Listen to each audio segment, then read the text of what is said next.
right, guys, this is Crazy Kev here, and I'm here with Dre, Miley. Dre, how you doing? Oh, I'm good. Can you hear me? Oh, yep. I hear you all good. All right. I'm doing good. Yeah. I just stepped outside. It feels really good outside, so I wanted to be out here. Fair enough. And Dre, you just had a fight that was canceled not too long ago. Can you talk to us a little bit more about that fight that was canceled? Yeah, the guy he missed weight. Well, there's a lot. There's a lot. So at one point, the guy missed weight. Really wasn't bothering me as much because it was a very minor miss. It was like point 0.8 or something like that. So wasn't that big of a deal. Come to find out that he had got a separate contract than I got, and he wasn't trying to go for it. The athletic commission was trying to say he was in, the right way. Like, man, he could because that's what his contract said, but doesn't make sense. So everybody tried to right the wrongs. My coaches, they tried to do the best that they could to, say like, no, we're not doing this because this is not right. You guys got to need to make it right. And that ultimately what happened. We pulled out the fight because there's no reason to. You already cheated by not making weight, but I'm not gonna, beat you up for nothing. So I'm saying they wasn't trying to make the pot sweeter. His team wasn't. His team wasn't trying to cut the extra weight, which is point 0.8 of a pound. You could probably pee that out, or you could probably poop that out. Or probably weigh it naked. I don't know. You could have done something, but they wasn't trying to give me extra money. They wasn't trying to take a point. They wasn't trying to do anything. They just told me to deal with it, and that's what it was. Fair enough. Now, with that being said, Dre, is it hard for you to get fights, or talk to us a little bit more about that? Oh, dude, it's impossible for me to get fights. It's really impossible. It makes me so damn mad because like everybody nowadays, it's we live in a day and age of MMA fighters fighting easy fights. They want to fight people who make them look good. They want the highlight reels and stuff because that's essentially what everybody wants. They want the highlight reels.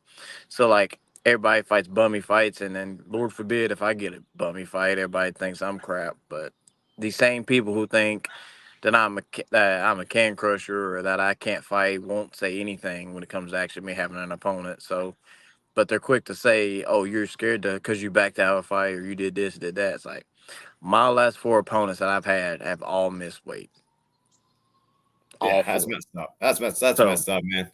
to consecutively have like back to back, that says a lot. Be like, oh, I'll fight you. Well, I miss weight. You still gotta fight me though. If you don't, you're a bitch. Like, no, I did my job. You should do your job too. So, yeah, it's ridiculous.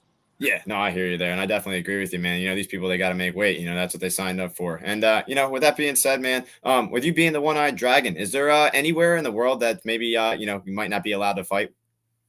Actually, no. I don't think that, to the best of my knowledge, no. Seems like the United States is opening up to letting it happen more. I'm not sure about overseas, but I'd be willing to bet they would. Because the overseas fans is a lot more fighter friendly than we are in the states. So I don't think so. I think some of the states I thought was going to be like a sure no, or been like, oh yeah, definitely bring him on. So it was crazy. Very nice, very nice. That's awesome news, and I'm very glad to hear that. And with that being said, man, for maybe somebody that doesn't fight, what's maybe something that goes on behind the scenes with like the medicals and all that different stuff that you have to deal with?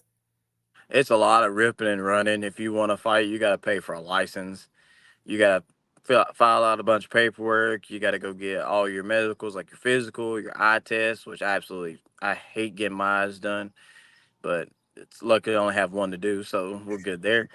Um, yeah, it's a lot. It's very costly. So like everybody's like, I want to be a pro fighter. I say, dude, it's expensive to be a pro fighter. Like it's pretty expensive. Like you gotta do all that, and then on top of that, you gotta get certain foods, and way prices are nowadays. Diet food is expensive, but fast food is dropping. So it's like there's a lot. There's a lot, and then some states they require you to get blood work every 90 days. Some states require it a year. Some require it every 3 months. It varies. So you got to be financially, I don't say stable, but I say ready. That makes sense. That makes sense. And man, you've obviously been through a lot of adversity in your career and just life in general. And with that being said, what's maybe some of the best advice you could give to somebody that's maybe going through a tough time? It'll change. It's always worth it in the long run. My coaches always tell me it's like you gotta trust the process. We tell everybody that, you gotta trust the process. You gotta hold the vision. So if you really want it, you have to take the good, the bad, and the ugly with the whole situation. Life does suck, but it doesn't suck forever. Especially if you're moving forward. If you stay still, it'll keep you there, but you gotta keep moving forward. Yeah, no, I definitely agree. That's some pretty good advice. And one thing I did hear you mention, you had a kid around 18 years old, and you have a few kids now. With that being said, do you want your kids to maybe train MMA one day? They have actually, not like to the competitive mode, but we put them in there to teach them how to like defend themselves. It's like, well, I don't care if you want to be, a black belt. I don't care if you want to be state champion wrestler. I really don't care. I don't care if you want to kickbox. I don't care. I want you to learn how to defend yourself because the way things are nowadays is you're going to have to learn how to defend yourself. This world is spiraling, so we got to make sure that the youth is very equipped to doing that. So yeah, I don't ever push them to do it. I just like, well, learn this trick and then do what you got to do. So. Yeah, no, that makes sense. And one thing I thought that was pretty interesting, you put up the other day, like what's an honest opinion on yourself? And somebody commented that, you're a role model. What do you think about that kind of comment? And do you consider yourself a role model to other people or even fighters? I try not to be. It's one of those things that's inevitable. It's just like breathing. It's going to happen whether you know it or not. I don't try to focus on it. I don't really try to think of like, well, what would if I do this, would it make everybody look mad? I mean, in certain instances, I will like when people miss weight and stuff like that. Try to keep it at a whole thing of if I miss weight or if my person miss weight, I have to hold this standard. I have to show everybody the way certain days like that, but on the normal Monday to Friday, it's like, nah, I'm just being myself. Like I just want people to know that you got to be yourself no matter what you do. Yeah, yeah, no, it makes sense. And obviously, it's in your bio. You were signed by Bellator at one point, and with that being said, you had a fight book with Lucas Brennan, and then it got canceled. Are you able to talk to us a little bit more about that one? Yeah, basically the Connecticut, the commission up there, they're kind of weird about their stuff because it's not a governmental thing. I think it's ran by a reservation or something like that, and they have different bylaws and stuff like that, which I totally respect. At the time, it did hurt my feelings. I was pretty sad, but they fumbled paperwork. They couldn't say no. It's just I guess their better judgment got a hold of them, or what they perceived to be their better judgment.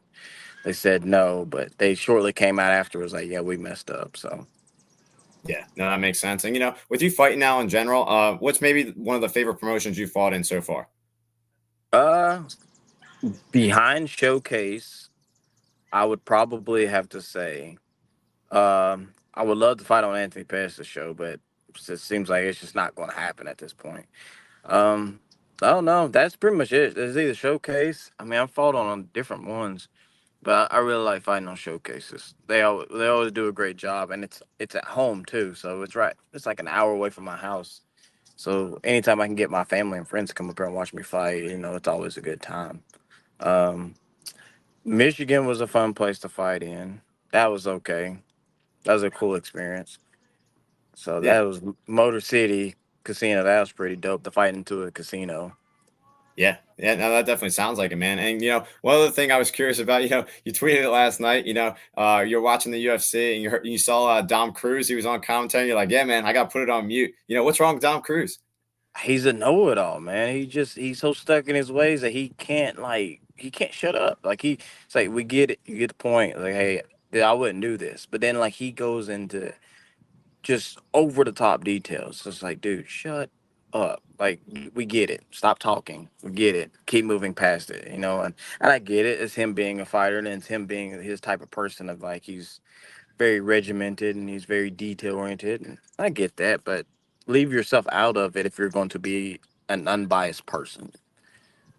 Yeah. So Yeah, no, dude, I definitely agree with you. That was the only reason why I asked that because, I think Dom Cruz is obviously a great voice on the mic, but like you said, every so often, man, he can't stop talking. He's always got so many details. And, that's definitely one thing that always bothers me with him, too. I mean, obviously, he's a fantastic fighter and he can be a great commentator, but he's definitely over the top sometimes. And, yeah, I agree. And, yeah, man, with that being said, do you happen to have maybe like a favorite fight that you like to watch back from your past performances? my favorite fight, well, I would say the Jose Johnson fight. I'd like to watch it back. because that was the fight I think I actually grew up in. Like I actually like found out that I was that person. I usually try not to look back on certain fights. Yeah, I really don't have a favorite fight of mine to watch. I think my favorite moment was like my first knockout, and I think that was probably like the coolest thing because I was like, I finally got one. Like, and then ever since then, I'm like, I'm trying to constantly look for it, but it happens. So, but yeah, I don't think I necessarily have one per se. But if I was going to say a fight, Jose Johnson, because we went 15 minutes and it was like nonstop. It was chaotic in the middle to where like me and his coaches were jaw jacking each other and he was jaw jacking and the ref wasn't paying attention and we almost ended up fighting even without the ref. So I was like, it was a lot. It was a lot. Yeah, yeah, no, it definitely sounds like it, man. And one other thing I heard you mention too, you've been in the gym, you've done a couple round robins before when you're sparring and stuff. What's maybe one of the hardest round robin rounds you've maybe had in the gym? Whew. I think every single person in that gym is hard to go with. There's videos that me and a couple of my teammates we were doing because we're trying to help get our names out there and also trying to look at the holes of games that we have. It's right now. It's me, Dan Bailey, Ian McGee, James Adcock, uh, Ricky and Sean Claybo, and a few others too. Like I think last Friday, I think me and Dan like were trying to kill each other. Like yeah, last Friday we were absolutely just destroying each other. But like you have to have teammates like that to where you are just going absolutely ridiculous with each other. So we try to push each other to a fight mode as best as possible and try to thrive there. And it's mostly wrestling. That's all it is for me and him. We'll strike, but when it gets down to wrestling, that's when it gets even more fun. Yeah, yeah, no, that definitely makes sense, man. And when it comes to just training in the gym, what's maybe some of your favorite music you like to listen to when you're training? It's really anything. Like my music is like a very like wide array of stuff. Like I could be, we could have a heavy metal day where I'm listening to like a Disturbed or Drowning Pool or Corn to like Red Hot Chili Peppers and Stone Temple Pilots to like rap music and you name a rap artist, I'm gonna listen to it. There was a while there like I had a Stone Temple Pilot. I was listening to Wicked Garden like every day before I go to the gym. But now it's like switched to like Return of the Mac for some weird reason. So it varies. It varies. Yeah, dude, you definitely got a nice variety there. I like it. I like it. And with that being said, too, you did a little bit of football as well, too. Do you happen to have maybe some favorite memories from football? I actually do. I have a lot of memories from football. I remember that my junior year, no, my sophomore year, I had took a kickoff return back, and then in my hometown we had this rivalry game where no one has ever done it, and we have like a special football to where if you took the ball back, like you returned the kickoff and you scored, you get your name on it. And like I've been out of school for what is it? About 15 years now. Yeah, roughly 15 years, and that no one has signed that name, so that's pretty dope. I still have my high school highlight tape, so that's pretty crazy. That's pretty crazy to watch it. So yeah, I was a lot more cocky then. I say that. You couldn't I tell me got nothing. Yeah, you couldn't tell me nothing back then. That's awesome. That's awesome. Now, when it comes to just football, what position were you playing back then? I was playing running back. Nice, Yeah, nice. yeah. I Now, was playing running back. the next thing I guess was, with football, playing as a running back. Do you think that maybe helped you at all with your MMA career? I think so. It did take me a minute though to, I guess, connect the two, and that was help with my coaches. My coach helped me connect the dots between playing football and how it translates.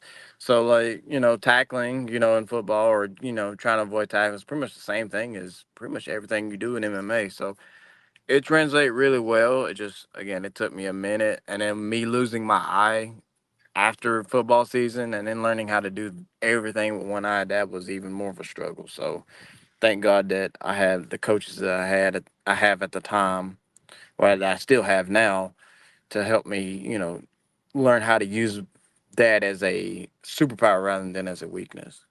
Yeah, yeah, no, that definitely makes sense, man. And, one other thing I always like to ask every fighter I bring on the show, man, is I'm a Taekwondo instructor. I've been teaching for 6 years now, training for 19. Just love what I do, man. And with that being said, with all the guys I have in my gym, what advice do you have them to keep coming into the gym and to keep on getting better and better every single day?